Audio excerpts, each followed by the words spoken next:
बोलिए रामायण मैया की जय। श्यावर रामचंद्र जी की जय। वह कपट में डुबोकर बड़ी युक्ति के साथ कोमल वाणी बोला, अब हमारा नाम भिखारी है, क्योंकि हम निर्धन और अनिकेत घर द्वारहीन हैं। राजा ने कहा, जो आपके सदृश विज्ञान के निधान और सर्वथा अभिमान रहित होते हैं, वे अपने स्वरूप को सदा छिपाए रहते हैं, क्योंकि कुवेश बनाकर रहने में ही सब तरह का कल्याण है। प्रगट संत वेश में मान होने की संभावना है और मान से पतन की संभावना है।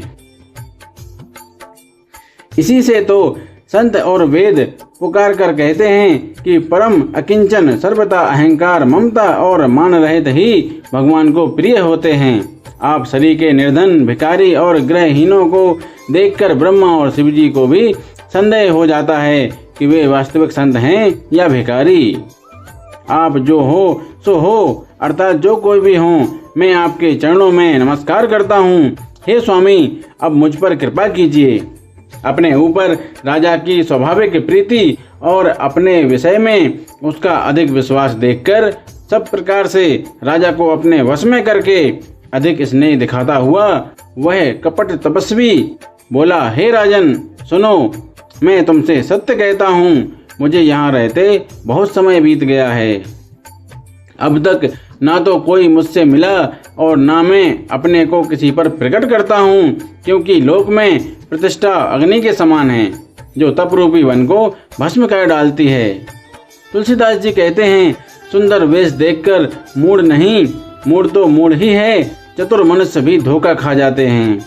सुंदर मोर को ही देख लो, उसका वचन तो अमृत के समान है और आहार सांप का है। कपट तपस्वी ने कहा, इसी से मैं जगत में छिपकर रहता हूँ, श्री हरि को छोड़कर किसी से कुछ भी प्रयोजन नहीं रखता। प्रभु तो बिना जनाए ही सब जानते हैं, फिर कहो संसार को रिझाने से क्या सिद्धि मिलेगी। तुम पवित्र और सुंदर बुद्धि वाले हो, इससे मुझे बहुत ही प्यारे हो और तुम्हारी भी मुझ पर प्रीति और विश्वास है। हे तात, अब यदि मैं तुमसे कुछ छिपाता हूँ तो मुझे बहुत ही भयानक दोष लगेगा। ज्यों-ज्यों वह तपस्वी उदासीनता की बातें कहता था, त्यों ही त्यों राजा को विश्वास उत्पन्न होता जाता था। जब उस बगुले की तरह ध्यान लगाने वाले कपटी मुनि ने राजा को कर्म मन और वचन से अपने वश में जाना, तब वह बोला, हे भाई, हमारा नाम एक तनु है। यह सुनकर राजा ने फिर सिर नवाकर कहा, मुझे अपना अत्यंत अनुरागी सेवक जानकर अपने नाम का अर्थ समझाकर कहिए। कपटी मुनि ने कहा, जब सबसे पहले सृष्टि उत्पन्न हुई थी तभी मेरी उत्पत्ति हुई थी, तब से मैंने फिर दूसरी देह नहीं धारण की, इसी से मेरा नाम एक तनु है। हे पुत्र, मन में आश्चर्य मत करो, तब से कुछ भी दुर्लभ नहीं है। तप के बल से ब्रह्मा जगत को रचते हैं, तप ही के बल से विष्णु संसार का पालन करने वाले बने हैं और तप ही के बल से रुद्र शंकर जी संहार करते हैं। संसार में कोई ऐसी वस्तु नहीं जो तप से ना मिल सके। यह सुनकर राजा को बड़ा अनुराग हुआ। तब वह तपस्वी पुरानी कथाएं कहने लगा। कर्म, धर्म और अनेकों प्रकार के इतिहास कहकर वह वैराग्य और ज्ञान का निरूपण करने लगा। सृष्टि की उत्पत्ति, पालन, स्थिति और संहार, प्रलय की अपार आश्चर्य भरी कथाएं उसने विस्तार से कहीं। राजा सुनकर उस तपस्वी के वश में हो गया और तब वह उसे अपना नाम बताने लगा।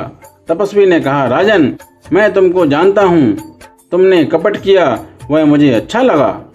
हे राजन सुनो, ऐसी नीति है कि राजा लोग जहाँ तहाँ अपना नाम नहीं कहते।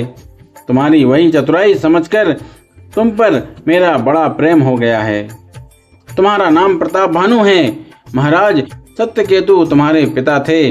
हे राजन, गुरु की कृपा से मैं सब जानता हूँ, पर अपनी हानि समझकर कहता नहीं। हे तात, तुम्हारा स्वाभाविक सीधापन, सरलता, प्रेम, विश्वास और नीति में निपुणता देखकर मेरे मन में तुम्हारे ऊपर बड़ी ममता उत्पन्न हो गई है। इसलिए मैं तुम्हारे पूछने पर अपनी कथा कहता हूँ। अब मैं प्रसन्न हूँ, इसमें संदेह न करना। हे राजन, जो मन को भावे वही मांग लो। सुंदर प्रिय वचन सुनकर राजा हर्षित हो गया और मुनि के पैर पकड़कर उसने बहुत प्रकार से विनती की। हे दया सागर मुनि, आपके दर्शन से ही चारों पदार्थ अर्थ, धर्म, काम और मोक्ष मेरी मुट्ठी में आ गए। तो भी स्वामी को प्रसन्न देखकर मैं यह दुर्लभ वर मांगकर क्यों ना शोक रहित हो जाऊं। मेरा शरीर वृद्धावस्था, मृत्यु और दुख से रहित हो जाए। मुझे युद्ध में कोई जीत ना सके और पृथ्वी पर मेरा 100 कल्प तक एक छत्र अकंटक राज्य हो।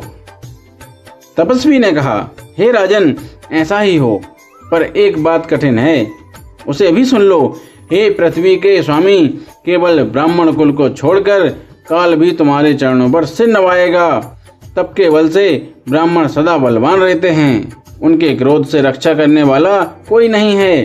हे नरपति, यदि तुम ब्राह्मणों को वश में कर लो तो ब्रह्मा, विष्णु और महेश भी तुम्हारे अधीन हो जाएंगे। ब्राह्मण कुल से जोर जबरदस्ती नहीं चल सकती। मैं दोनों भुजा उठाकर सत्य कहता हूँ।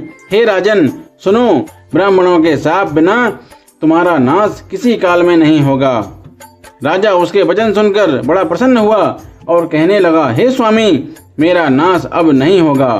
हे कृपा निधान प्रभु, आपकी कृपा से मेरा सब समय कल्याण होगा।